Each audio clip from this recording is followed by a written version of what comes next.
Welcome to Kenton's videos. Enjoy the video. In this video, I will explain how to make delicious bonbon milk at home. First, gather your simple ingredients.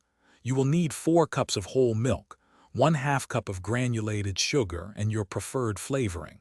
Whole milk is essential for that rich, creamy texture we all love. You can choose vanilla extract, cocoa powder, or even a caramel sauce for your flavor. Next, pour your 4 cups of whole milk and 1/2 cup of granulated sugar into a saucepan.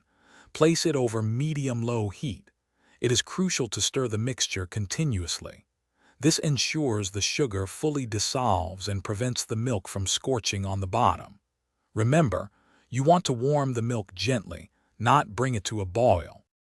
Once the sugar is dissolved and the milk is warm, remove the saucepan from the heat.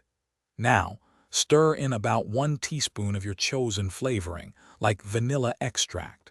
Give it a good mix to ensure the flavor is evenly distributed. Let the bonbon milk cool down completely to room temperature. For the best taste, chill it in the refrigerator for at least 2 hours. Finally, your homemade bonbon milk is ready to enjoy. Serve it chilled for a truly refreshing experience. You can elevate your drink by adding a dollop of whipped cream, some delicate chocolate shavings, or a light sprinkle of cinnamon on top. This sweet and creamy beverage is a wonderful treat, perfect for a quiet afternoon or a special gathering. Thanks for watching. Consider subscribing if we helped you.